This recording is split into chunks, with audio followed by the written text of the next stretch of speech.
Gérard de Nerval est un écrivain encore peu connu du grand public, ou plutôt mal connu, du fait de légendes qui se sont attachées à ce destin exemplaire de poète maudit. Il a pourtant eu des admirateurs prestigieux, Proust, qui voit en lui un grand génie, un des 3 ou 4 plus grands écrivains du XIXe siècle, et qui trouve dans les Chimères qu'il y a peut-être les plus beaux vers de la langue française. De la même façon, de Sylvie, beaucoup plus près de nous, Umberto Eco écrit « C'est l'un des livres les plus beaux qui ait jamais été écrit ». Nous avons la chance, dans ces années 1996-1997, de pouvoir mieux le connaître avec les représentations de Léo Burckhardt à la Comédie Française et avec l'exposition qui se tient à la Bibliothèque historique de la ville de Paris. Il est d'usage, lorsqu'on raconte la vie et la carrière d'un écrivain, de commencer par le début.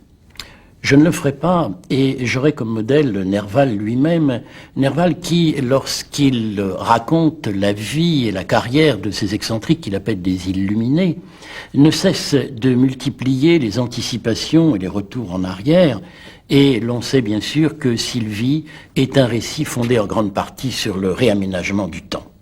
Nerval rêve de s'emparer du temps. De Goethe, il écrit « Pour lui, comme pour Dieu sans doute, rien ne finit ». Et il est donné à Faust de pouvoir s'élancer hors du fini, hors du solide, on pourrait même dire hors du temps. Je vous propose donc de nous transporter à la fin de l'année 1841 et de lire une précieuse lettre retrouvée il y a peu par Claude Pichois et que Nerval adresse à un ami obscur, Victor Loubens. « Oh mon cher Loubens, que vous avez dû être étonné de tout le pauvre bruit que j'ai fait il y a quelques mois. Mais jugez de ma surprise à moi-même quand je me suis réveillé tout à coup d'un rêve de plusieurs semaines, aussi bizarre qu'inattendu. J'avais été fou, cela est certain. Si toutefois, la conservation complète de la mémoire et d'une certaine logique raisonnante qui ne m'a pas quitté un seul instant ne peut donner à mon mal d'autre caractère que ce triste mot, folie. Pour le médecin, c'était cela sans doute, bien qu'on m'ait toujours trouvé des synonymes plus polis. Pour mes amis, cela n'a pu guère avoir d'autre sens.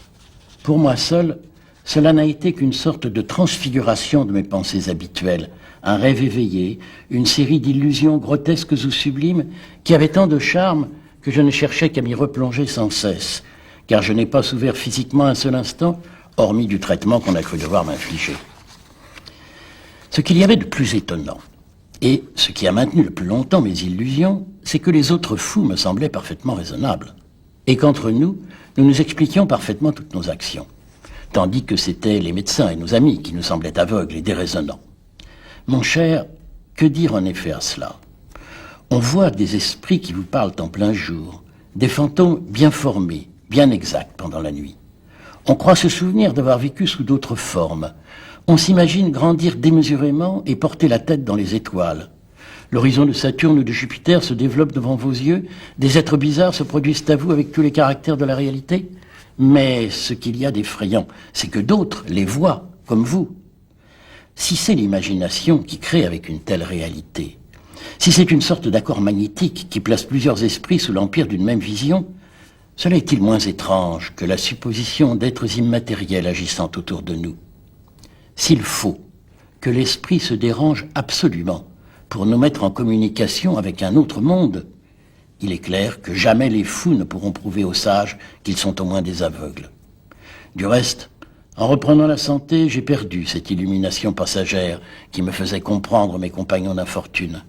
La plupart même des idées qui m'assaillaient en tout ont disparu avec la fièvre et ont emporté le peu de poésie qui s'était réveillé dans ma tête. Il faut vous dire que je parlais en vers toute la journée et que ces vers étaient très beaux. Pour vous prouver du reste combien il y avait de lecture ou d'imagination dans mon état, je vais vous écrire quelques sonnets que j'ai conservés, mais dont je ne me charge pas de vous expliquer tout le sens. Ils ont été faits non au plus fort de ma maladie, mais au milieu même de mes hallucinations. Suivent alors 4 sonnets, dont 3 se retrouveront plus tard dans les Chimères. La citation est très longue, mais elle constitue un commentaire extraordinaire du long séjour, 8 mois, que Nerval vient de faire dans la clinique du docteur Esprit Blanche à Montmartre. Si j'ai choisi cette année 1841, ce n'est pas que cet internement marque le début de la carrière de Nerval, mais c'est un tournant décisif, une métamorphose sur le plan poétique, et toute sa création va se trouver infléchie par cet internement. C'est cependant une catastrophe sur le plan social. De Montmartre, il écrit à son soi-disant ami Jules Janin, qui a fait passer dans le journal des débats une épitaphe de son esprit. « Mon cher Janin, pardon de vous écrire avec quelque amertume, mais comprenez donc que voici 7 mois que je passe pour fou grâce à votre article nécrologique du 1er mars. Je ne pourrai jamais me présenter nulle part, jamais me marier, jamais me faire écouter sérieusement.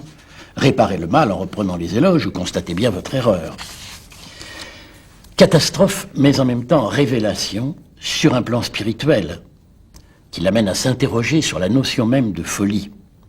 Et à la même époque, dans une lettre à Madame Alexandre Dumas, « Au fond, j'ai fait un rêve très amusant et je le regrette. J'en suis même à me demander s'il n'était pas plus vrai que ce qui me semble seul explicable et naturel aujourd'hui. Mais comme il y a ici des médecins et des commissaires qui veillent à ce qu'on n'étende pas le champ de la poésie aux dépens de la voie publique, on ne m'a laissé sortir et vaquer définitivement parmi les gens raisonnables que lorsque je suis convenu bien formellement d'avoir été malade, ce qui coûtait beaucoup à mon amour-propre et même à ma véracité. » Cette révélation sur le plan littéraire, c'est celle d'une nouvelle poésie, issue de la folie, attestée non seulement par la lettre à Victor Loubens, que je lisais il y a un instant, mais aussi par un autre manuscrit datant de l'internement même et qui présente 6 sonnets dédiés à des dames. L'exercice de la poésie serait donc lié à la folie, donnerait accès à un autre monde, permettrait de franchir ces portes d'ivoire ou de corne qui nous séparent du monde invisible.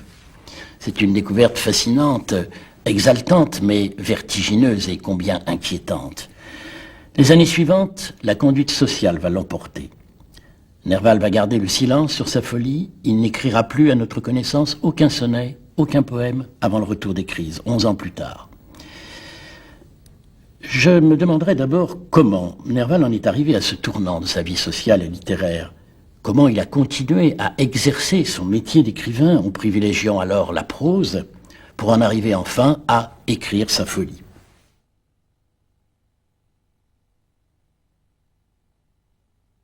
Dans Promenades et souvenirs, une de ses dernières œuvres, Nerval écrit « Je suis du nombre des écrivains dont la vie tient intimement aux ouvrages qui les ont fait connaître. » Les événements majeurs de la vie de Nerval se confondent en effet avec ses activités d'écrivain.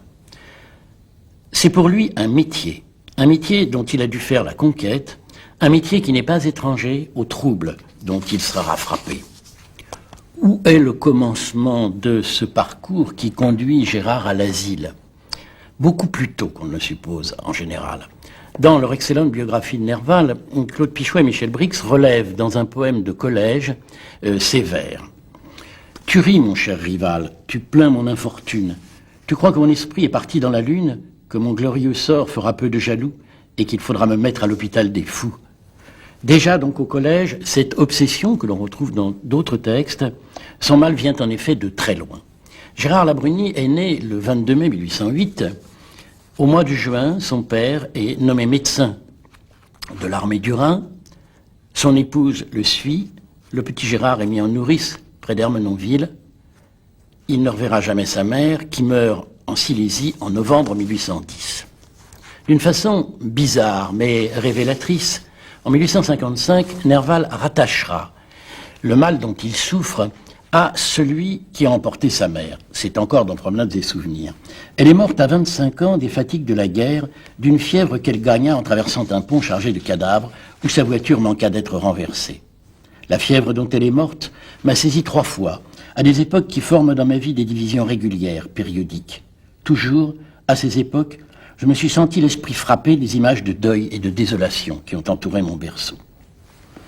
L'image de cette mère perdue va devenir obsédante.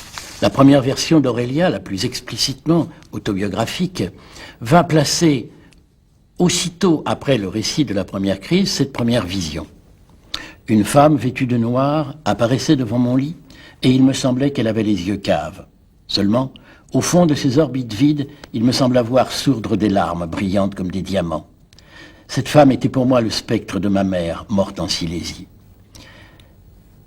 Cette obsession est l'obsession d'un manque, mais elle cache aussi un reproche implicite au père qui est responsable de la mort de cette mère, à la mère elle-même qui a préféré son époux à son enfant, 1853, il écrit à l'un de ses cousins « Aujourd'hui, jour anniversaire de celui où ma pauvre mère est morte en Silésie, suivant le drapeau de la France, mais laissant son fils orphelin. » Et plus encore, dans la version imprimée d'Aurélia, « Je n'ai jamais connu ma mère qui avait voulu suivre mon père aux armées, comme les femmes des anciens Germains. » La fin de la guerre, le retour du père, c'est un épisode dramatique à la fois pour l'enfant et pour la France. J'avais 7 ans et je jouais insoucieux sur la porte de mon oncle quand 3 officiers parurent devant la maison. L'or noirci de leurs uniformes brillait à peine sous leurs capotes de soldats. Le premier m'embrassa avec une telle effusion que je m'écriai « Mon père, tu me fais mal !» De ce jour, mon destin changea. Et quelques lignes plus loin, une heure fatale sonna pour la France. On ne sait pas grand-chose sur cette enfance. On sait en tout cas que la vocation littéraire a été très précoce et qu'elle a été combattue par le père. Les poèmes de collège qu'écrit Nerval ne sont ni meilleurs ni pires que ceux d'autres collégiens, mais ils sont particulièrement abondants, à peu près 80 poèmes, près de 7000 vers. Et la révélation de Nerval au grand public, cette fois, sera la traduction de Faust qu'il entreprend en 1827, il n'a pas 20 ans, et qui est encore souvent rééditée de nos jours. Cette traduction lui apporte, sinon la gloire, du moins la célébrité. Il ne savait pas très bien l'allemand. A-t-il été aidé par son père, comme il le prétend? Ça paraît douteux car les rapports avec le père semblent bien avoir été très tendus. Car Gérard écrit, c'est vrai, mais il néglige les études. Le bac, il le passera sans gloire en 1829, à 21 ans. Le docteur Labruni voudrait que son fils soit médecin. C'est un long conflit qui commence. En 1832, Gérard paraît céder. Il fait des visites aux malades du choléra en compagnie de son père et il s'inscrit à la faculté de médecine. Mais ce n'est qu'une apparence. Durant ces années, il s'installe en fait dans une vie littéraire, en écrivant d'abord. Des traductions, des études sur la poésie allemande, une étude sur les poètes du XVIe siècle, des poèmes, un conte fantastique, des ébauches dramatiques qui ne verront jamais la scène. Mais il s'installe aussi dans une vie littéraire sur le plan social. Il fréquente le cénacle de Victor Hugo, il participe activement à la bataille d'Hernani, il fait partie d'un groupe de jeunes gens, écrivains et artistes excentriques et tapageurs, le Petit Cénacle, dont un membre, Jehan du Seigneur, un sculpteur, a la bonne idée de représenter ses camarades sur des médaillons de plâtre. C'est la seule image qui nous soit conservée du jeune Gérard. Le père est inquiet, on le saurait à moins. Gérard va désormais s'efforcer de le convaincre, et cela durera toute sa vie, que la littérature est un métier, une véritable carrière. De Vienne, il lui écrit, en novembre 1839, « Les jeunes gens qu'une malheureuse ou heureuse vocation pousse dans les arts ont en vérité beaucoup plus de peine que les autres, par l'éternelle méfiance qu'on a d'eux. L'avocat, le médecin peuvent être fort longtemps médecins sans malade ou avocats sans cause, qu'importe. Leurs parents sautent le pain de la bouche pour le leur donner. Mais l'homme de lettres, lui, quoi qu'il fasse, si haut qu'il aille, si patient que soit son labeur, on ne songe pas même qu'il a besoin d'être soutenu aussi dans le sens de sa vocation. Je comprends tout ce qu'il peut y avoir de déception, de crainte et peut-être de tendresse froissée dans le cœur d'un père. » Mais il poursuit, « Le travail littéraire se compose de 2 choses. Cette besogne des journaux, qui fait vivre fort bien, et qui donne une position fixe à tous ceux qui la vivent assidûment, mais qui ne conduit malheureusement ni plus haut ni plus loin. Puis le travail des livres, du théâtre, l'étude de la poétique, choses lentes, difficiles, qui ont besoin toujours de travaux préliminaires fort longs et de certaines époques de recueillement et de travail sans fruit. Mais aussi là est l'avenir, l'agrandissement, la vieillesse heureuse et honorée. Il faut y insister, la littérature est un métier qui s'apprend, un métier que Nerval va toujours exercer avec la plus grande conscience. C'est un métier aussi de l'ère industrielle, que Nerval explore à tous ses stades. Il manifeste un intérêt constant pour l'imprimerie, dont Faust est pour lui l'un des inventeurs. Parallèlement à sa traduction de Faust, il rédige l'ébauche d'un drame sur le thème de Faust, inventeur de l'imprimerie. Il dépose plutôt le brevet d'une machine à composer en 1845. Il participe à une polémique de presse en 1850 sur l'invention de l'imprimerie. Il écrira en 1851 un drame faustien consacré à un autre inventeur de l'imprimerie, Laurent Coster, c'est L'Imagier de Harlem. Il prétend avoir été apprenti compositeur. En somme, il est, tout comme Balzac, passionné par le livre dans tous ses états. Il s'intéresse aussi aux droits d'auteur, à la contrefaçon littéraire, qui est l'une des plaies de l'édition française, et il sera chargé d'une mission officielle en Belgique en 1840. Dans l'œuvre aussi se manifeste cette obsession de l'écrit. Les objets qui paraissent d'ordinaire dans le drame romantique, les poignards, les escaliers dérobés, etc., sont dans Léo Burckhardt des écrits. Les papiers des conjurés, des journaux, des livres. Dans Les Faux-Sauniers en 1850, récit fantaisiste à la manière de Sterne ou de Diderot, on voit apparaître le livre dans toutes les digressions. Loi sur la presse, recherche d'un livre introuvable, bibliothécaire, bibliophile, archives, lettres, reproduction de documents administratifs, de fables, de chansons, etc. Et l'on sait bien que dans Sylvie, le phénomène de mémoire que Proust admirait tant est provoqué non pas par une sensation comme celle de la petite Madeleine dans la tasse de thé, mais par une lecture. Nerval vit dans le monde des livres. Et ce monde des livres, c'est aussi celui des rêves. Or, la réalité de la vie littéraire est tout autre, et le rêveur risque de tomber de haut. Ce sont les réalités sordides représentées dans Illusions perdues par Balzac. Le monde des lettres est dominé par l'argent. Le jeune écrivain ne va pas tarder à connaître cette dure réalité. En 1834, il fait un petit héritage qu'il utilisera pour une part pour un voyage en Italie, mais pour une part importante à la fondation d'une revue littéraire qui est Le Monde dramatique. Il adore le théâtre, il est conscient de la puissance naissante de la presse, il a des collaborateurs parmi ses amis de la Bohème, mais il n'a aucun sens des réalités de l'édition, il faut bien le dire.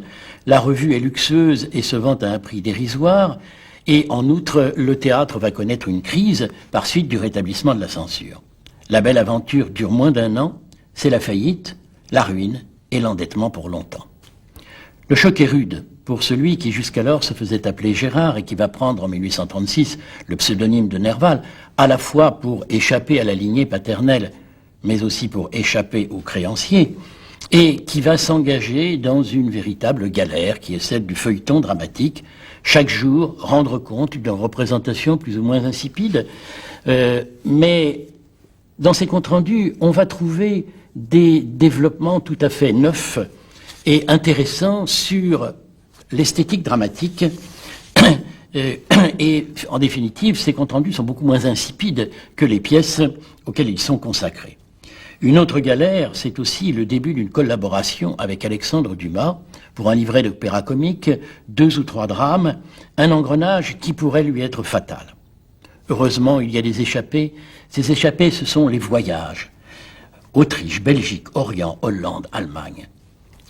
Le grand voyageur qu'est Nerval considère certainement le voyage à la fois comme une thérapie et comme un aliment à sa création littéraire. Ces années 1830-1840, c'est l'apprentissage d'un écrivain, apprentissage qui donne lieu à une production peu abondante. Pourtant, une série de poèmes, entre 1832 et 1835, les Odelettes, qui s'inspirent de la poésie légère de la Renaissance, mérite d'être mentionné car on y voit naître l'ambition d'une poésie musicale et l'accès possible à un autre monde. Il est un air pour qui je donnerais tout Rossini, tout Mozart et tout Weber, un air très vieux, languissant et funèbre, qui pour moi seul a des charmes secrets. Or, chaque fois que je viens à l'entendre, de 200 ans mon âme rajeunit, c'est sous Louis XIII, et je crois voir s'étendre un coteau vert que le couchant jaunit, puis un château de briques à coins de pierre, aux vitraux teints de rougeâtre couleur, sein de grand parc avec une rivière baignant ses pieds qui coule entre des fleurs, puis une dame à sa haute fenêtre, blonde aux yeux noirs en ses habits anciens, que dans une autre existence peut-être j'ai déjà vue et dont je me souviens. Puissance évocatoire de la musique, remontée du temps, paysage, femme aimée dans une autre existence, tous ces ingrédients se retrouveront dans les œuvres ultérieures. Léo Burckhardt, en 1839, drame mi-bourgeois, mi-historique, va connaître un demi-succès qui plongera Nerval dans une période dépressive accentuée vraisemblablement par un séjour à Vienne durant l'hiver 1839-1840, où il fait la rencontre troublante d'une virtuose du piano, Marie Pleyel. L'année suivante, 1840, donc, c'est une période de surmenage, avec le travail sur l'analyse et la traduction de fragments du Second Faust et une importante introduction où il s'interroge sur la création littéraire et les limites de l'imagination. On peut dire, dit-il de Goethe, qu'il a fait sortir la poésie de son domaine en la précipitant dans la métaphysique la plus aventureuse. L'art a toujours besoin d'une forme absolue et précise, au-delà de laquelle tout est trouble et confusion. Et ces développements sur Faust vont l'amener à réfléchir sur ce que devrait être sa création littéraire propre, mais ça a été aussi pour lui une très grande fatigue, et en décembre 1840, il se trouve à Bruxelles, il assiste par l'intermédiaire d'une somnambule au retour des cendres de Napoléon à Paris. Cette grande idée me frappa, dit-il. Il voit en un même lieu la pianiste rencontrée à Vienne, une cantatrice autrefois aimée, et la reine des Belges, Louise d'Orléans. Entre ces deux femmes, une ressemblance troublante. Cette soirée me laissa une vive impression, dit-il. Ce récit, qu'il fera dans la première version d'Aurélia, précède immédiatement la crise qui va frapper au retour. Scandale sur la voie publique vers le 20 février. Il se dirige vers l'Orient, disperse ses vêtements en chantant un hymne mystérieux et il est interné donc dans la maison du docteur Esprit-Blanche. Il en sort en novembre, il se veut guéri et il gardera le silence sur sa maladie. Le registre de la maison de santé portait à l'entrée probablement curable, mais 3 mois plus tard, un verdict laconique, incurable. L'homme qui sort se sait fragile. Il a découvert qu'il était possible d'écrire autre chose, d'écrire autrement, mais il a conscience des dangers qui le guettent, et ce dilemme va orienter sa création et donner naissance au chef-d'œuvre.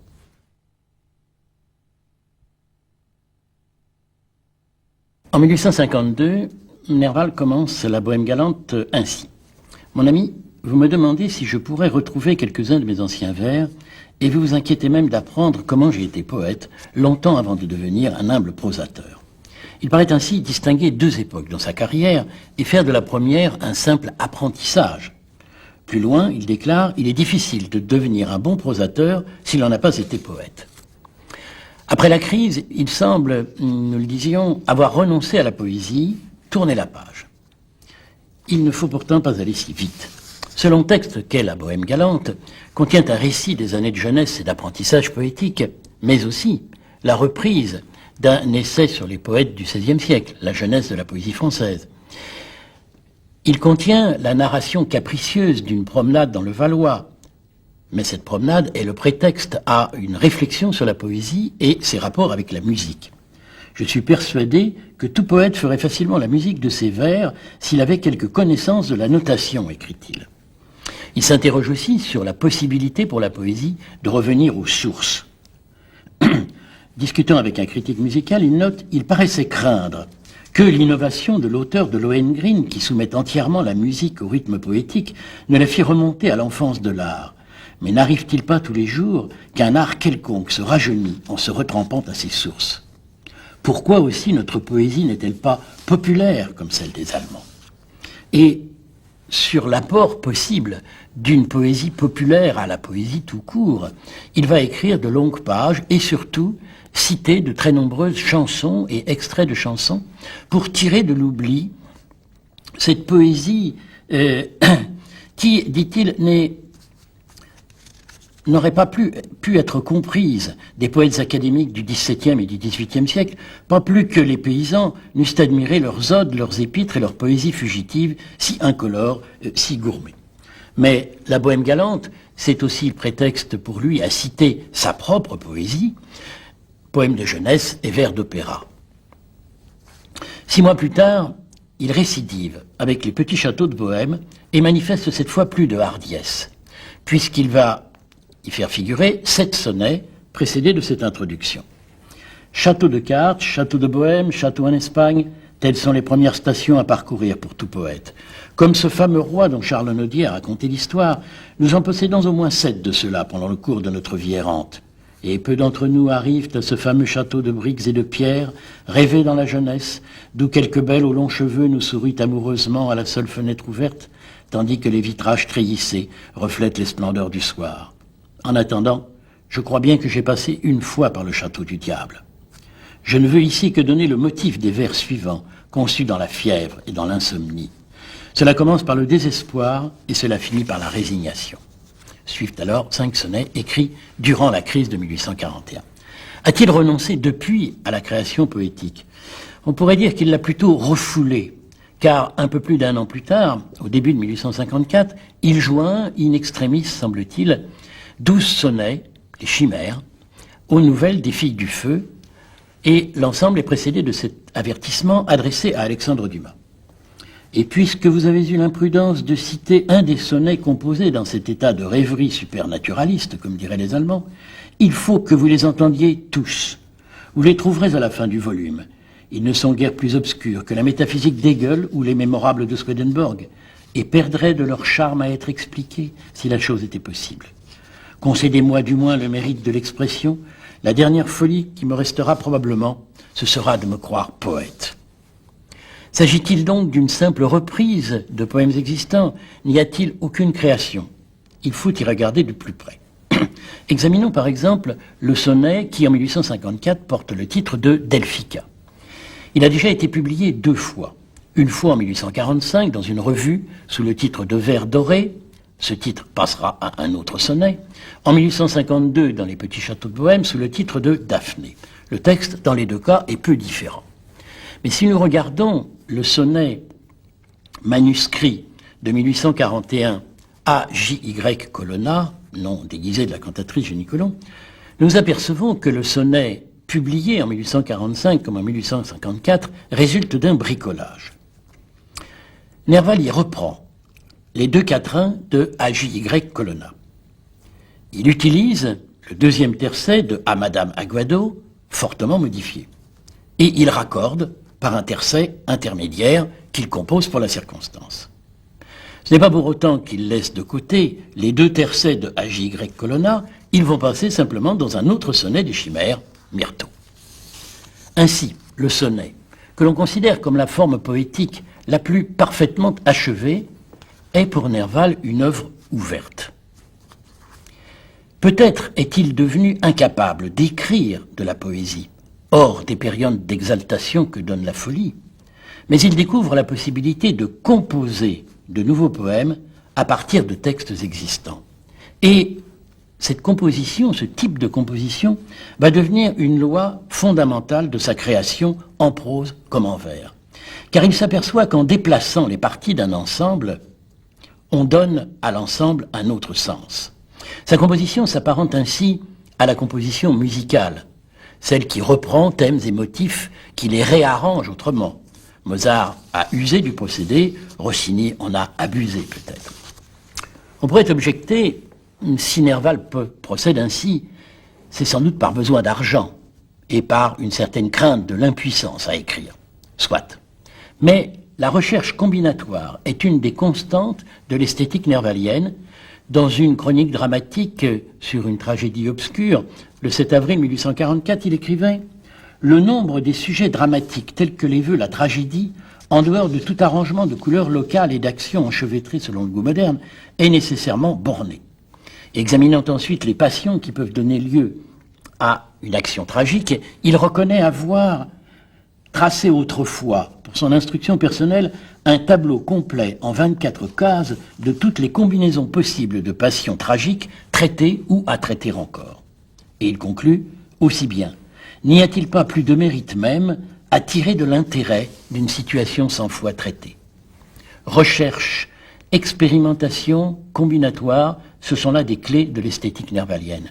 De 1841 à 1852, il va expérimenter différents genres littéraires, romans épistolaires, romans historiques, contes, nouvelles, romans parodiques, mélange de vers et de prose, etc., tout en reprenant et en combinant différemment des textes qu'il a déjà publiés. Alors, on peut s'interroger, Nerval, qui attache une si grande importance au point de vue, a-t-il pressenti la relativité de l'organisation spatiale aux yeux d'un voyageur qui se déplace, tel que Proust la mettra en lumière dans l'épisode des Clochers de Martinville? Ce serait peut-être excessif, mais la déambulation est une autre constante de l'œuvre en prose. L'Orient, l'Allemagne, mais aussi Paris et le Valois sont parcourus en tous sens par le narrateur comme par ses personnages. L'organisation de l'espace est aussi importante dans une nouvelle comme Sylvie que l'organisation du temps.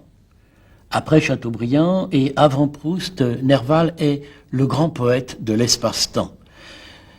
Celui qui met en lumière les rapports mystérieux qui unissent notre vie au lieu, celui pour qui, comme pour Proust, il y a toujours deux côtés, en apparence incompatibles, mais dont on s'aperçoit qu'ils ont des rapports.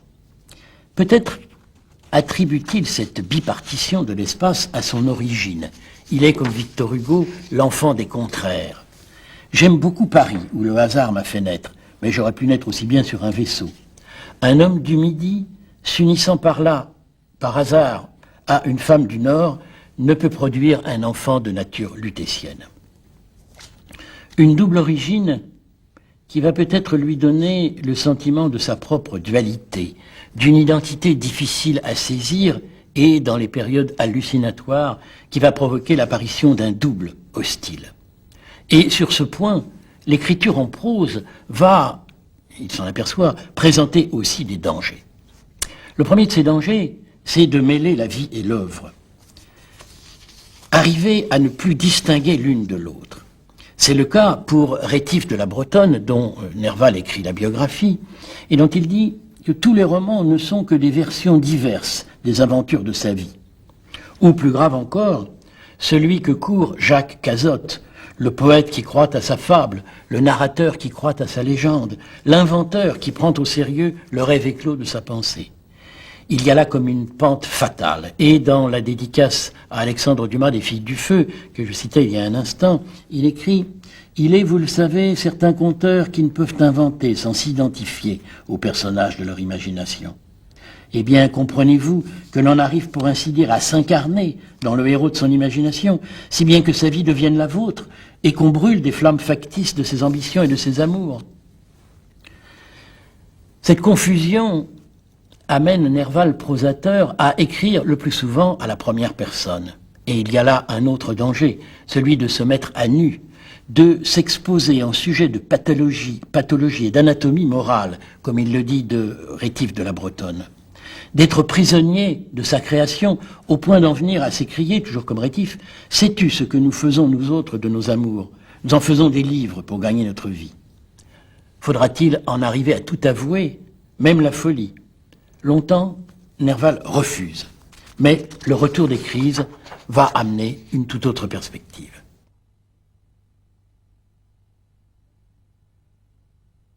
L'année 1850 est marquée pour Nerval par une très grande activité. Il rédige Les Confidences de Nicolas, cette biographie de Rétif de la Bretonne dont il se sent si proche et dont nous avons parlé. Il met en ordre les différents morceaux de son voyage en Orient qui paraîtra l'année suivante et lui ajoute une dernière partie. Il écrit cet anti-roman, Les Faux Sauniers, qui lui permettent de retrouver son Valois maternel. Ces trois récits ont un point commun. Ils constituent une réflexion sur la première personne dans le récit et sur le dédoublement que cette personne implique, ce qui amène Nerval, dans un premier temps, à s'engager très peu dans cette première personne. Le regard de spectateur que porte le voyageur sur le monde environnant, l'ironie qui apparaît dans un anti-roman, la première personne qui est celle d'un autre dans Les Confidences de Nicolas, tout cela manifeste encore une mise à distance. En 1851, la composition d'un drame gigantesque, pré-claudélien, l'imagier de Harlem dont nous parlions, et qui porte sur l'invention de l'imprimerie, va le fatiguer énormément. Il fonde sur ce drame de grands espoirs. La première a lieu le 27 décembre 1851, mais il n'y a que 20 représentations et le drame est retiré de l'affiche le 23 janvier 1852. Le même jour, Nerval est hospitalisé jusqu'au 15 février. Il va alors déployer une activité encore plus fébrile. Paraissent successivement Loreley, La Bohème galante, Les Nuits d'octobre, Les Illuminés, Contes des Facéties, Petit château de Bohème. Il voyage en Belgique, en Hollande. Tout cela, bien sûr, tous ces écrits sont faits en grande partie du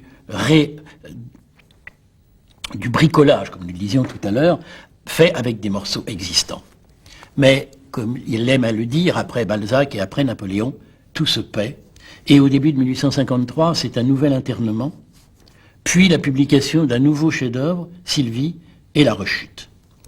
À la fin du mois d'août 1853, il entre dans la clinique du docteur Émile Blanche, le fils de celui qui l'avait soigné en 1841, à Passy.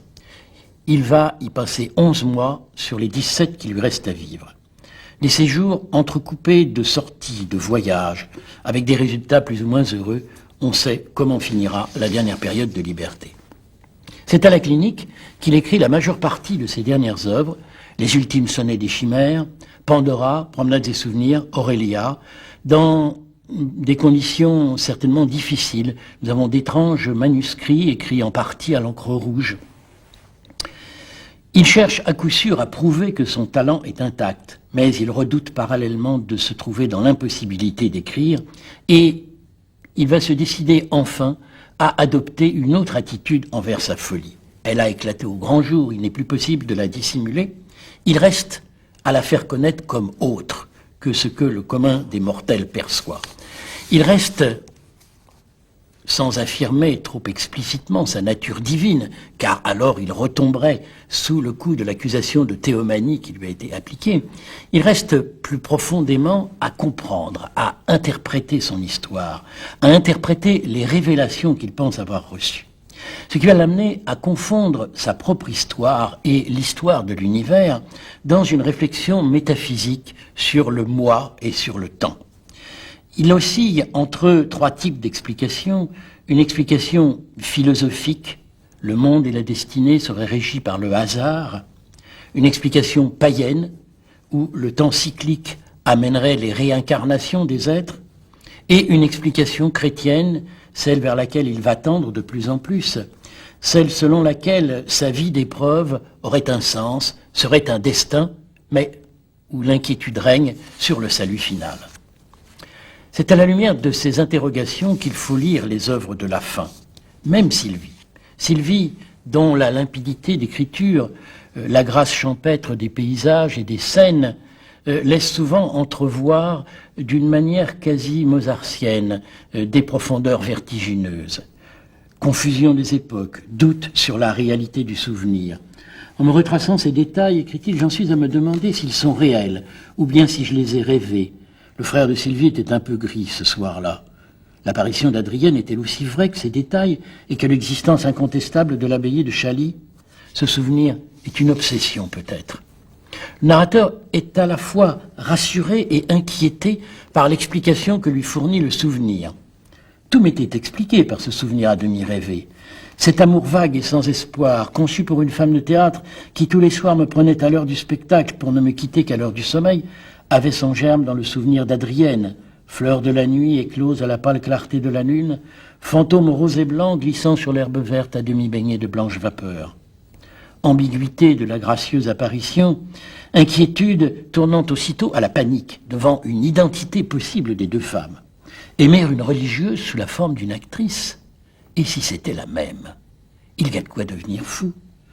C'est un entraînement fatal où l'inconnu vous attire comme le feu follet sur les joncs d'une eau morte.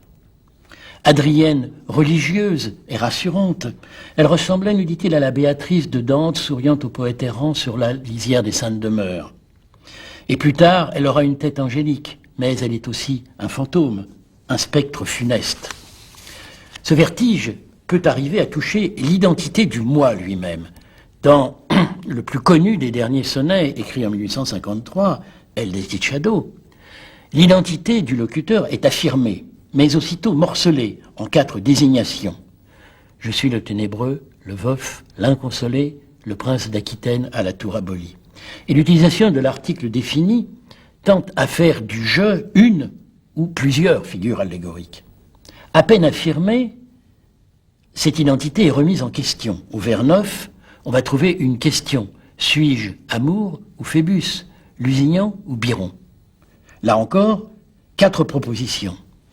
On peut ajouter que dans le sonnet, il va y avoir 4 objets perdus, le Posillipe, la mer d'Italie, la fleur, la treille, et 4 femmes, la reine, la sirène, la sainte, la fée.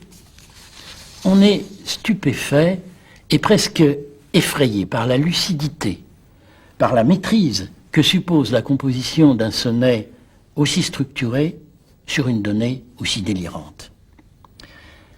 Les 2 dernières œuvres de Nerval ont été écrites apparemment en même temps, toutes 2 publiées simultanément en revue dans le dernier mois de sa vie, toutes 2 inachevées et publiées en partie de façon posthume. Elles laissent apparaître très clairement le dilemme, hasard ou destin. Promenades et souvenirs, loin des hantises maladives, en apparence, est une déambulation dans Paris et dans les environs, prétexte la recherche d'un domicile, et le récit est placé entièrement sous le signe du hasard. Le hasard a joué un si grand rôle dans ma vie que je ne m'étonne pas en songeant à la façon singulière dont il a présidé à ma naissance. Le hasard qui pourrait fournir une demeure au poète errant. À la fin du texte, il se réfugie dans la roulotte de saltimbanque. Pourquoi ne pas rester dans cette maison errante, à défaut d'un domicile parisien? Mais il n'est plus temps d'obéir à ces fantaisies de la verte bohème, et j'ai pris congé de mes hôtes, car la pluie avait cessé. La tonalité est bien différente dans Aurélia. Après beaucoup d'hésitations, dont témoignent de nombreux remaniements sur des manuscrits, il consent enfin à parler de sa folie. À parler de sa folie en rendant compte, en écrivant ses rêves ou ses visions. Ce qui nous vaut des pages admirables, véritables poèmes en prose comme le chapitre 6 de la première partie ou les mémorables dans la seconde partie. Mais il va aussi raconter ces périodes de crise en cherchant à leur trouver un sens, en cherchant à faire de cette vie, de ces épreuves, un véritable destin. Pendant mon sommeil, j'eus une vision merveilleuse. Il me semblait que la déesse m'apparaissait me disant « Je suis la même que Marie, la même que ta mère, la même que sous toutes les formes tu as toujours aimé. À chacune de tes épreuves, j'ai quitté l'un des masques dont je voile mes traits, et bientôt tu me verras tel que je suis. » Ou encore plus loin, du moment que je me fus assuré de ce point que j'étais soumis aux épreuves de l'initiation sacrée, une force invincible entra dans mon esprit. Mais ces certitudes sont bien fragiles, et par instants le doute réapparaît. Le destin pourrait être fatal, et la volonté de s'emparer de ce destin pourrait bien être sacrilège. C'est ainsi que je m'encourageais à une audacieuse tentative. Je résolus de fixer le rêve et d'en connaître le secret. Pourquoi, me dis-je, ne point enfin forcer ces portes mystiques, armer de toute ma volonté et dominer mes sensations au lieu de les subir? Entrant pleinement avec Aurélia dans le processus autobiographique qui consiste à se regarder à distance, le narrateur voit apparaître son double, cette présence hallucinante et menaçante qui le dépouille de la femme aimée, lui vole sa vie en quelque sorte. Et dans ce récit pathétique, on sent Nerval animé aussi d'un désir de justification. Au cri de Rousseau, on me croit méchant, répond celui de Nerval, on me croit fou. Et il va élaborer pour cela une stratégie d'écriture particulièrement retorse, dont je vais donner 2 exemples. La première page du récit d'abord, où il place d'emblée vision et rêve sur le même plan, l'un et l'autre ouvrant sur un autre monde. Le rêve est une seconde vie. Je n'ai pu percer sans frémir ces portes d'ivoire ou de cordes qui nous séparent du monde invisible. Les premiers instants du sommeil sont l'image de la mort. Un engourdissement nébuleux saisit notre pensée et nous ne pouvons déterminer l'instant précis où le moi, sous une autre forme, continue l'œuvre de l'existence. C'est un souterrain vague qui s'éclaire peu à peu et où se dégagent de l'ombre et de la nuit les pâles figures gravement immobiles qui habitent le séjour des limbes. Puis le tableau se forme, une clarté nouvelle illumine et fait jouer ces apparitions bizarres. Le monde des esprits s'ouvre pour nous. On a pu remarquer l'emploi du « nous » qui embarque le lecteur dans cette confusion entre le rêve et la vision. Et il poursuit aussitôt en embarquant non seulement le lecteur, mais d'indiscutables génies. Swedenborg appelait ces visions « mémorabilia ». Il les devait à la rêverie plus souvent qu'au sommeil. Landor d'Apulée, la Divine Comédie de Dante sont les modèles poétiques de ces études de l'âme humaine. Je vais essayer, à leur exemple, de transcrire les impressions d'une longue maladie qui s'est passée tout entière dans les mystères de mon esprit. Et je ne sais pourquoi je me sers de ce terme maladie, car jamais, quand est-ce qui est de moi-même, je ne me suis senti mieux portant. Faut-il appeler fou aussi? C'est Swedenborg, Dante et Apulée. Le second procédé est relatif au point de vue adopté par le narrateur. Le narrateur est supposé guéri et il n'adopte jamais expressément le point de vue du rêveur visionnaire. De là, des formules de mise à distance, je croyais, il me semblait, etc., qui désamorcent une accusation possible. Mais il va jouer un jeu beaucoup plus subtil et arriver parfois à imposer au lecteur le choix d'une explication absolument irrationnelle. Ainsi, il est au Jardin des Plantes. J'allais ensuite visiter les galeries d'ostéologie. La vue des monstres qu'elles renferment me fit penser au déluge et, lorsque je sortis, une averse épouvantable tombait dans le jardin. Je me dis, quel malheur, toutes ces femmes, tous ces enfants vont se trouver mouillés. Puis je me dis, mais c'est plus encore, c'est le véritable déluge qui commence. L'eau s'élevait dans les rues voisines, je descendis en courant la rue Saint-Victor et, dans l'idée d'arrêter ce que je croyais l'inondation universelle, je jetai à l'endroit le plus profond l'anneau que j'avais acheté à Saint-Eustache. Vers le même moment, l'orage s'apaisa et un rayon de soleil commença à briller. Dans ce texte, la juxtaposition et la coordination sont purement temporelles. Des hypothèses délirantes sont exprimées, mais le lecteur est invité à lire causes et conséquences dans ces faits qui sont apparemment sans rapport. Dernier exemple, une page extraordinaire qui retrace l'une des visions les plus aberrantes du récit, un délire total, accompagné d'un regard parfaitement lucide sur le paysage parisien qui l'entoure. Il est place de la Concorde, les étoiles brillaient dans le firmament. Tout à coup, il me sembla qu'elles venaient de s'éteindre à la fois, comme les bougies que j'avais vues à l'église. Je crus que les temps étaient accomplis et que nous touchions à la fin du monde, annoncée dans l'Apocalypse de Saint Jean. Je croyais voir un soleil noir dans le ciel désert et un globe rouge de sang au-dessus des Tuileries. Je me dis, la nuit éternelle commence et elle va être terrible. Que va-t-il arriver quand les hommes s'apercevront qu'il n'y a plus de soleil? Je revins par la rue Saint-Honoré et je plaignais les paysans attardés que je rencontrais. Arrivé vers le Louvre, je marchais jusqu'à la place et là, un spectacle étrange m'attendait. À travers des nuages rapidement chassés par le vent, je vis plusieurs lunes qui passaient avec une grande rapidité. Je pensais que la Terre était sortie de son orbite et qu'elle errait dans le firmament comme un vaisseau dématé, se rapprochant ou s'éloignait des étoiles qui grandissaient ou diminuaient tour à tour. Pendant 2 ou 3 heures, je contemplais ce désordre et je finis par me diriger du côté des Halles. Les paysans apportaient leurs denrées et je me disais, quel sera leur étonnement en voyant que la nuit se prolonge. Cependant, les chiens aboyaient ça et là et les coqs chantaient. Même si la conclusion de ce récit traduit une certaine résignation, telles sont les idées bizarres que donnent ces sortes de maladies, je reconnus en moi-même que je n'avais pas été loin d'une si étrange persuasion. Les soins que j'avais reçus m'avaient déjà rendu à l'affection de ma famille et de mes amis, et je pouvais juger plus sainement le monde d'illusions où j'avais quelque temps vécu. Nerval reste cependant convaincu de la valeur de son expérience et il poursuit aussitôt, ce sont les derniers mots, toutefois, je me sens heureux des convictions que j'ai acquises et je compare cette série d'épreuves que j'ai traversées à ce qui, pour les anciens, représentait l'idée d'une descente aux enfers.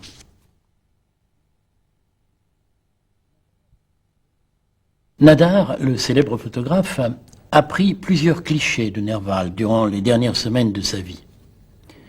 Il est difficile de reconnaître sur ces clichés le jeune et joyeux bohème, de reconnaître dans cet homme misérable aux faciès d'alcoolique.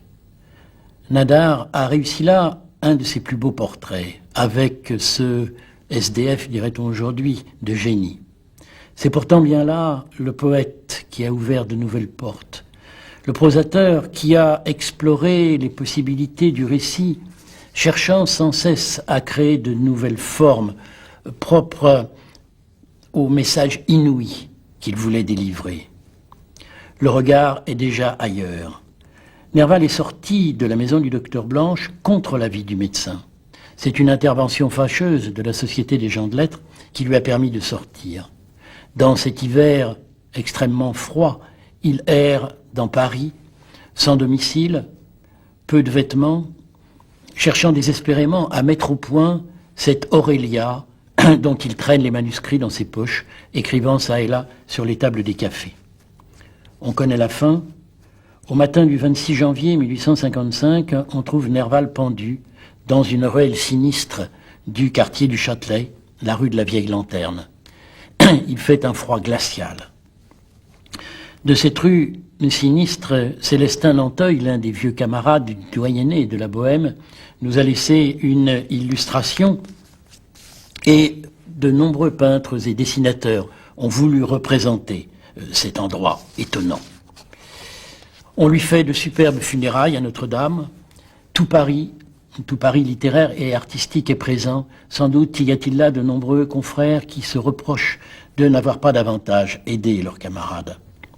Parmi les discours prononcés au Père-Lachaise, celui de Francis Vey, le président de la Société des gens de lettres, qui rend hommage et qui rend justice en même temps à l'écrivain avant tout. Ce qu'il a souffert, messieurs, vous le savez tous. Nulle plainte banale ne doit ramener cette existence rêveuse aux vulgarités qu'elle secouait avec tant de grâce et de fierté. Gérard n'a jamais compris l'existence en dehors du culte des lettres.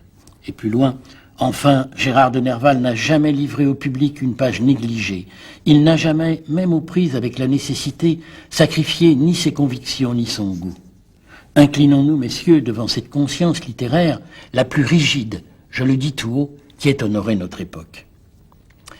Celui qui terminait là misérablement son existence terrestre écrivait à son père 8 mois auparavant, c'est le 31 mai 1854, ces lignes.